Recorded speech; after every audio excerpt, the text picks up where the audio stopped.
My name is Beta Rock, and together we can change the world. I've got my computer back. I mean, the internet is working. It's all working now. I will make you fishers of men. I gotta find this. Gotta find this verse here to focus on this. Uh, what do I think about fishing? All right. It's fun to be 45. Today I was listening. Well, let's again before I get into all this, let's do the prayer that matters the most. John 3:8.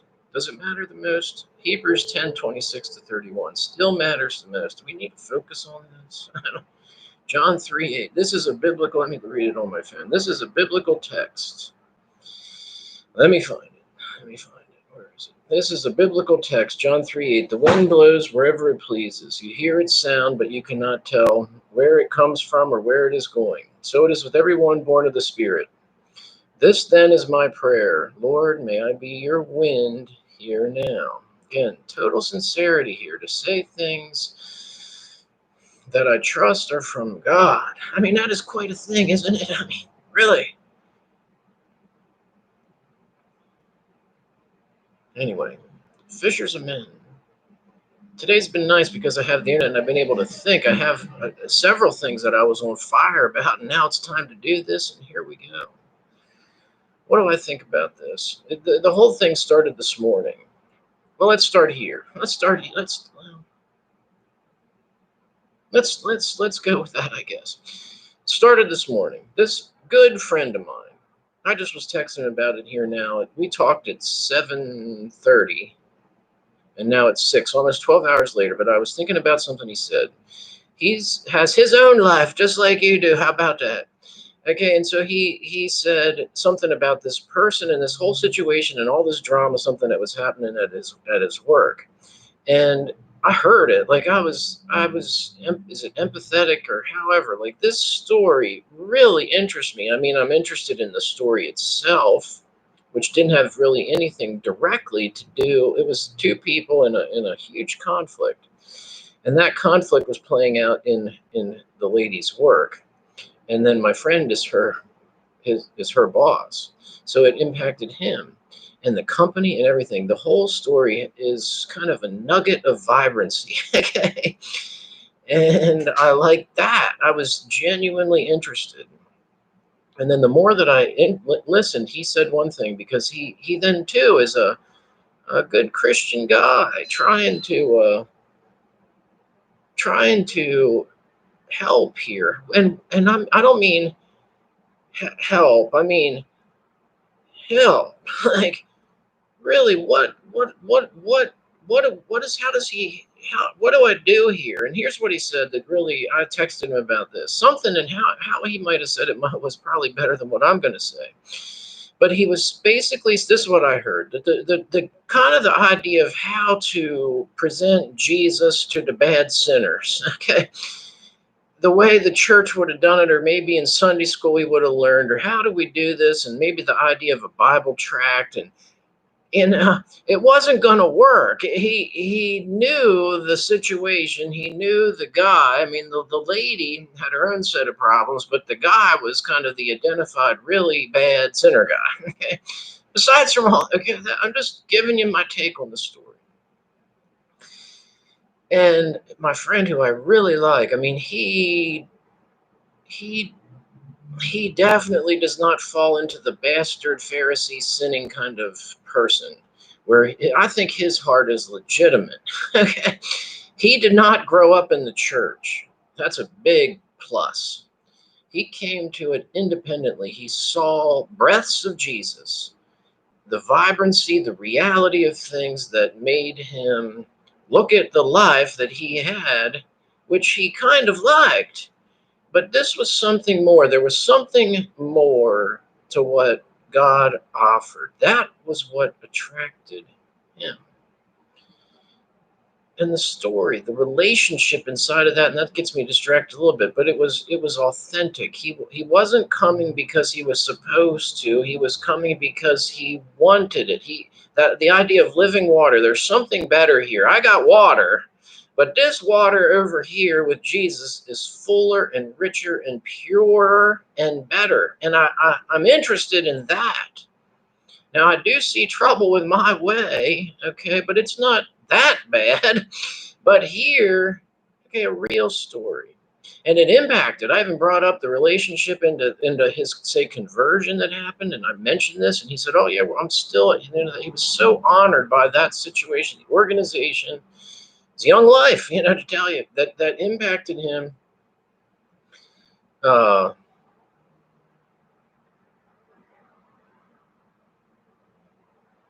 He, even now, 20 years later, is still giving back because of what that organization did with him. This is all gonna, it was real. It wasn't cookie time. It wasn't some kind of nice story where we sit around and it's nice. No, this is deep and real. The idea of 300. Now that I got my internet up again, that was the first movie that I brought up. And watching 300, the guys that are chiseled, okay? And this is really, really, I do not still quite know what to do with the women. Okay, I don't. But in church and in general then, but the idea of, look, you don't just turn into this 300, this model of discipleship. It's not something like Billy Graham, where you just come on down and everything is then all set and everything. No. Jesus, the Bible just simply does not say that. It's just not easy. Okay? In the sense of it being flippant, and no, there's a richness here, and to crave and go after that. Anyway, the real deal. So, because my friend is genuine, he knew that the way that he had kind of been taught how to present this being the faith, the Christian way, God's way, holiness, all these things, he knew that it wasn't going to work. He was telling me that, like, because I'm his friend, like, I know it's not going to work. I don't know what to do. I tried it a little bit, and I just know, because I know what it's like to be the wretched sinner guy.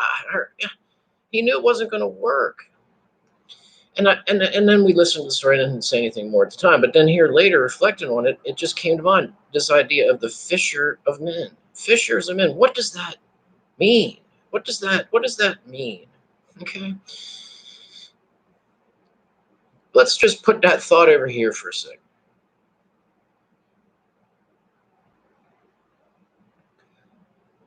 What do I know about fishing?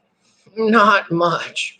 One story to tell you. When I was like, let's say 10 years old, every summer we went to the Potomac River. It is the most fabulous memories that you can't delete that part of my life. It is solid, good fun. I loved it. We went there basically every summer. It was just the most fun thing. When I talk, like, I like sex best. Sex did become more fun than the river, but the river is second, and then baseball's in there. I mean, this is prime time good. I mean, just so fun.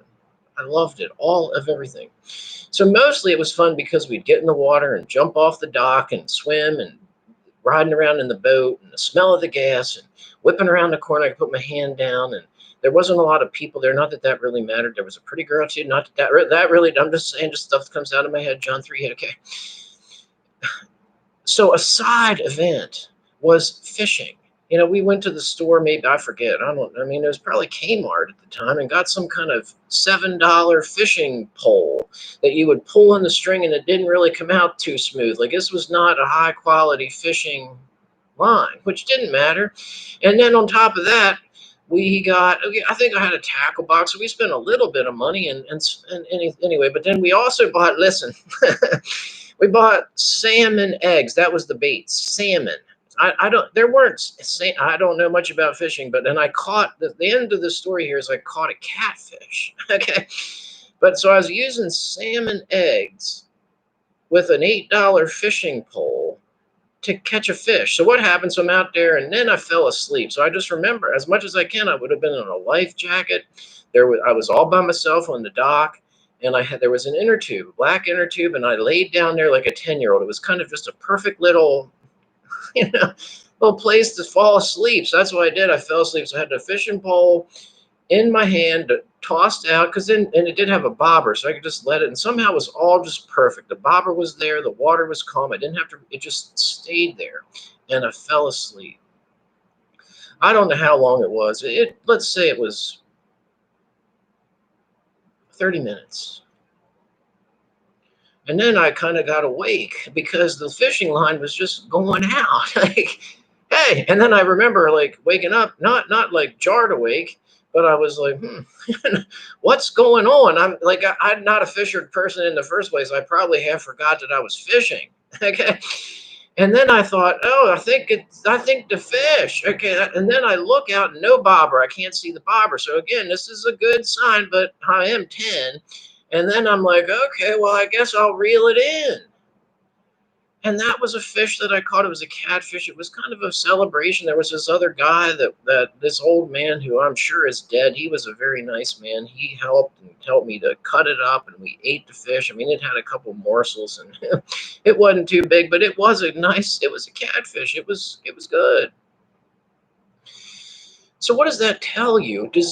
What does that tell you? I was here again listening to Billy Graham ideas from John Piper, and just what does it mean to be Beta Rock? What does it mean to do ministry? How do we do this? How do we do this? You know, my friend here had experienced something good. You know, we want to share this. We're called to this. What do we do? What do we do?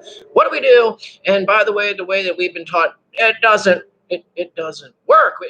It just doesn't work. Okay.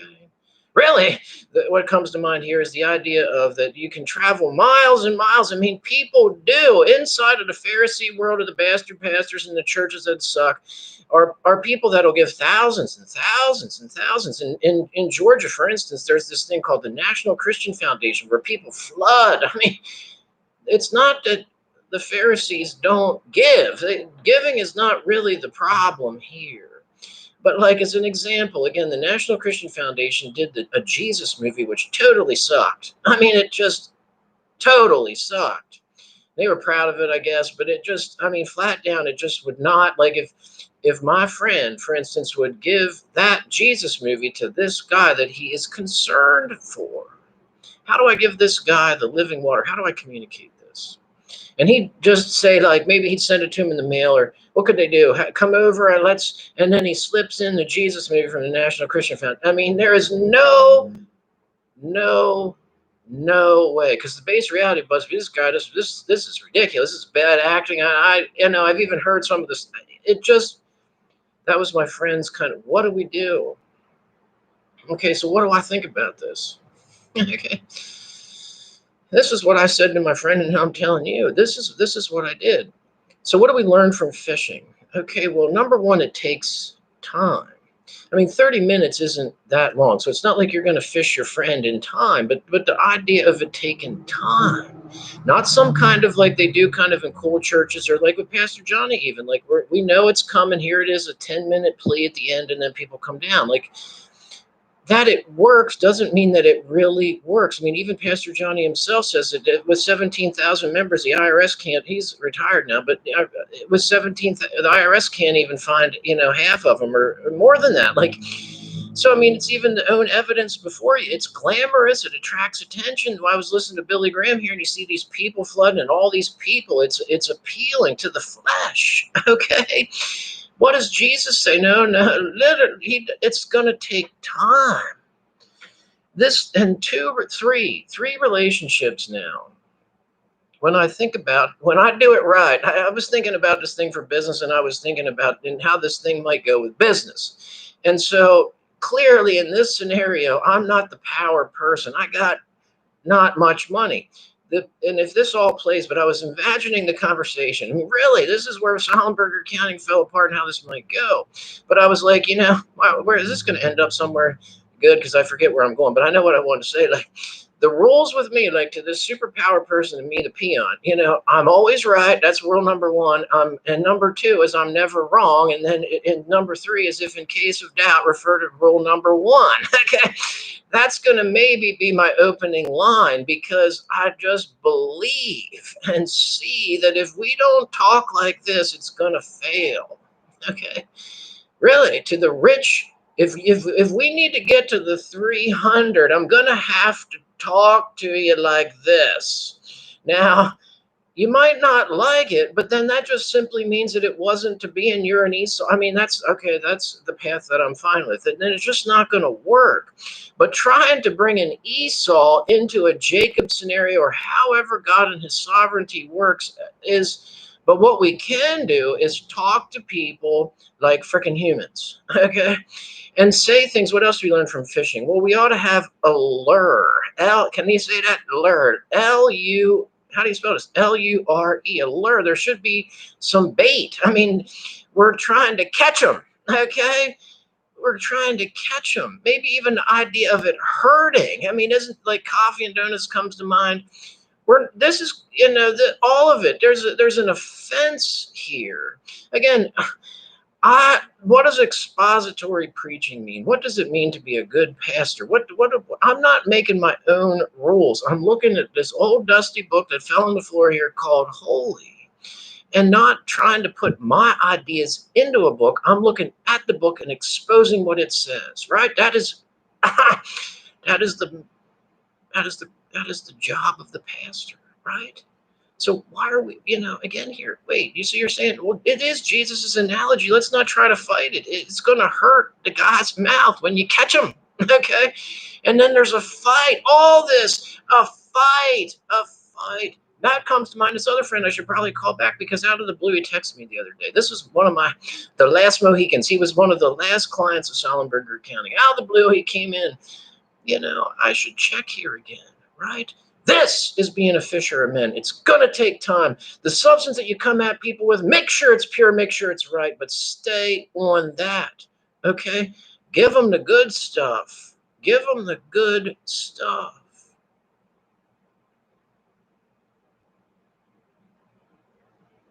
That's good. What did I do with 2 relationships? How did this even come up? I don't know. But one of them is one of my oldest friends. I'm going to put my arm down on the table here. New people that I come across, and it's giving a big effing middle finger to all my, I call them 700 fake Facebook friends, that when pressure came in life, it wasn't even really, it was pressure, but it was enormous pressure. But even if it would have been a little weight, there was nothing here. So these people that were kind of underpinning the idea of what made me a whole person, it's sick, because they were terrible, terrible friends. And it's my fault. It's fine in some ways, but I am not going to do that again. Okay, no way. We're gonna work at this. So when I engage people for the first time into these levels, I continue to see things that are just really super interesting. Like the color of people and the stories and the richness and the tenderness and the fear and all the emotions that I have, so do they largely.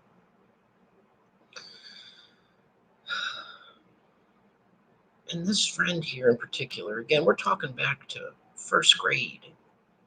I guess kindergarten, through elementary, one of my best friend at the time. And we have different stories along the way, but something came to mind yesterday. And I'm like, this can be a way to lure again. Okay. What did I do? I basically listened and went with where they were at. Okay.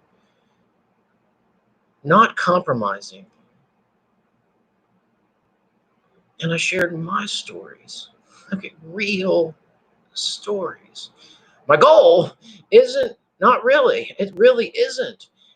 My goal is not to put a mark on the Beta Rock website and say I got one. Okay, dude, this is God's job. All these dynamics. My friend, just to say another thing, he said we're a witness. A witness. It's not our credit. How do we do this? This is difficult, kind of, to be a good disciple. It takes learning and thinking, all these different things. Anyway, but I was on point.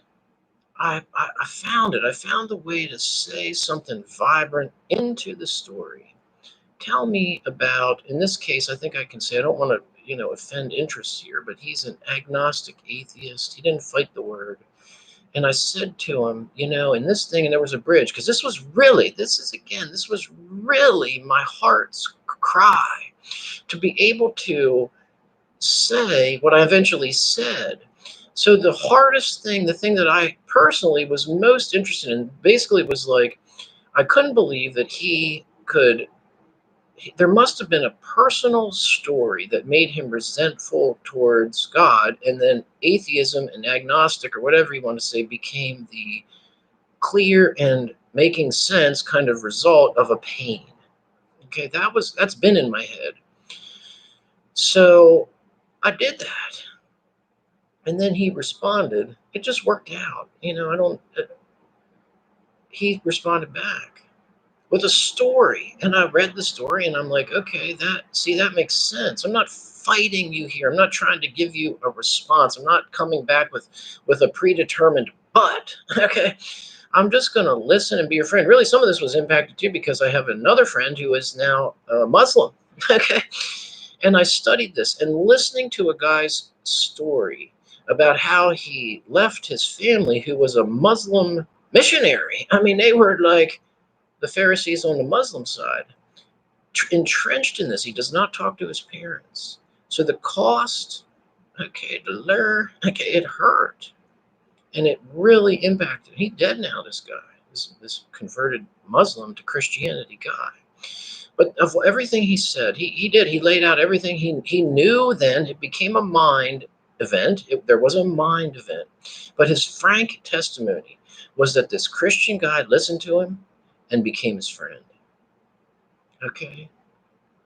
When he was telling the testimony, his memories, he was saying the guy just said, okay. Whereas other people that were trying to do Christian things were telling him all the stuff that my friend this morning was saying just wasn't going to work, and it didn't. There's a lot of stories right in there that I'm not going to say about even my friend, my elementary school friend. And he did not come to Jesus yet, but we're warm again and we have a path.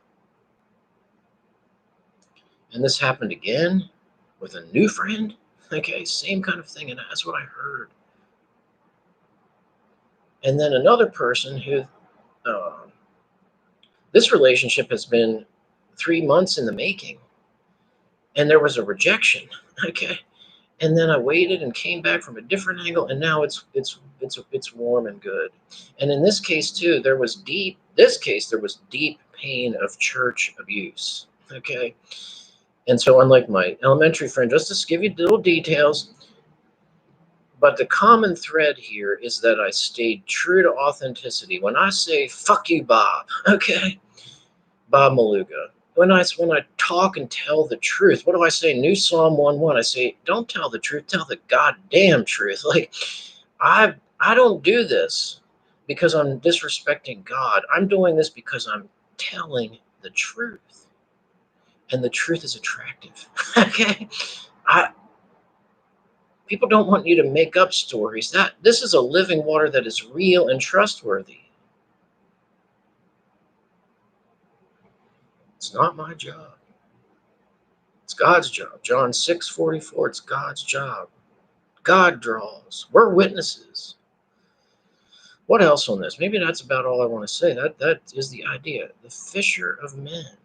And to put away the ideas of it being something glamorous like Billy Graham. I mean, to hear John Piper talk, and he was saying that, what's his name? What's that guy's name? The singer guy. Well, Cliff Barrows. Cliff Barrows was John Piper's neighbor. He went to school with Cliff Barrows' son. I mean, Billy, what a blessing, kinda. But John Piper's just simply saying that, just like I'm saying, Billy Graham didn't do it right.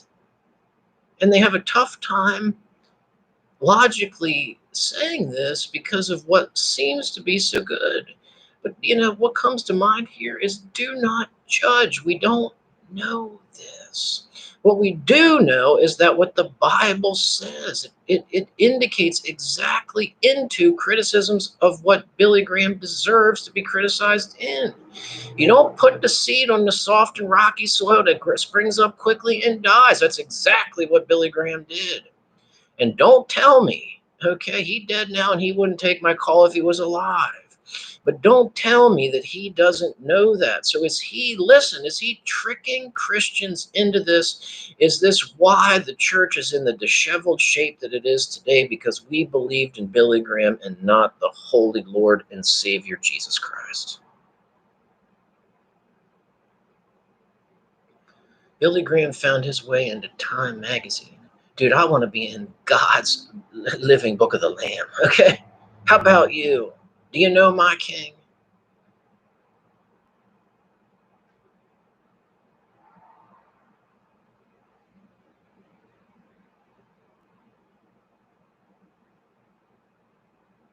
The second friend that I was saying was a 3-month thing.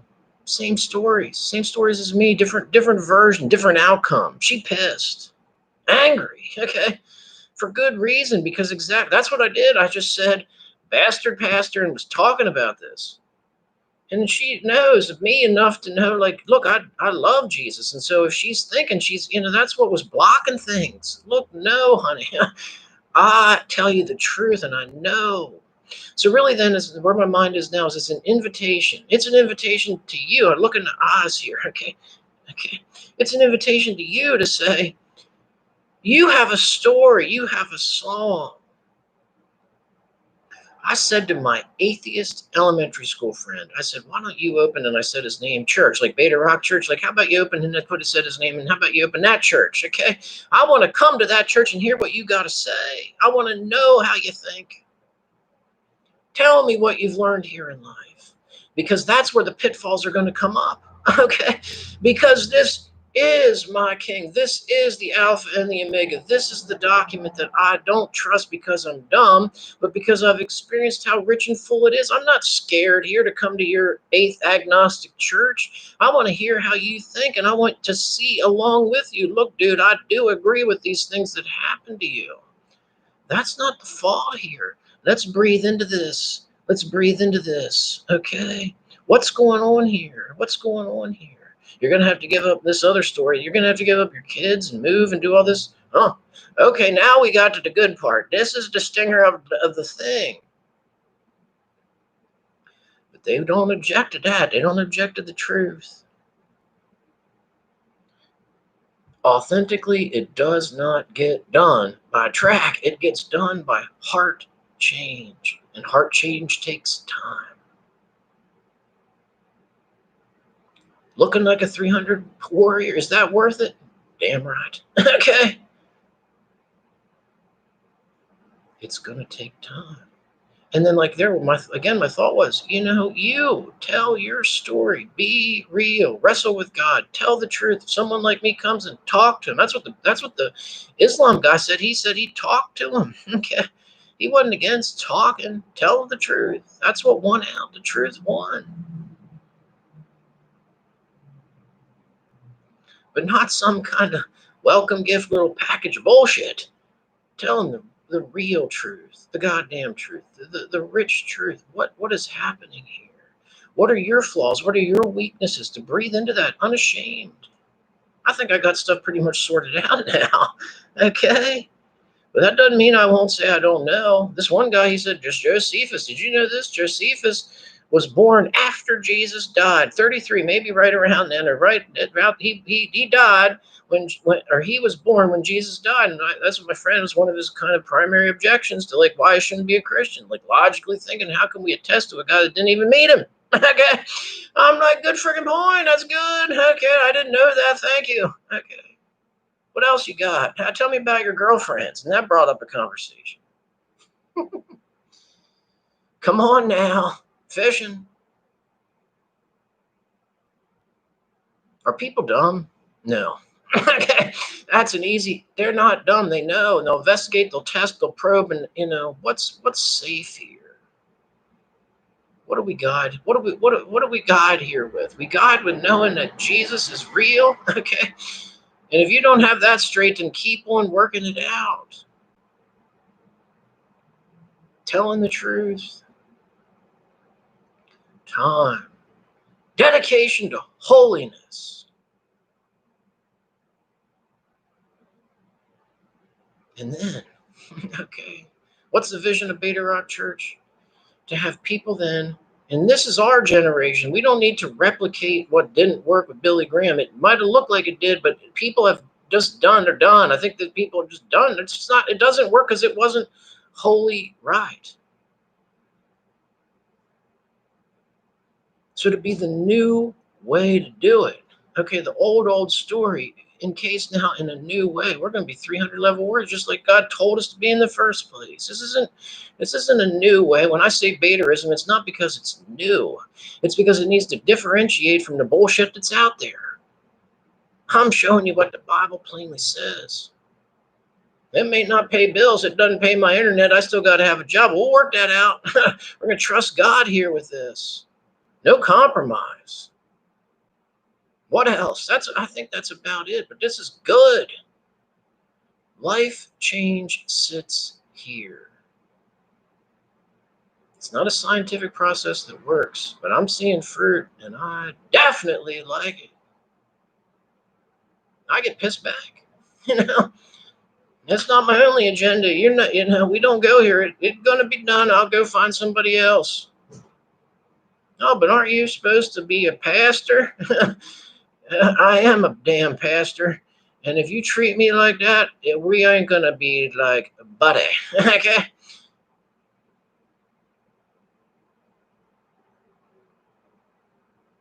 I'm a person and America's pastor. Okay? How about you try it?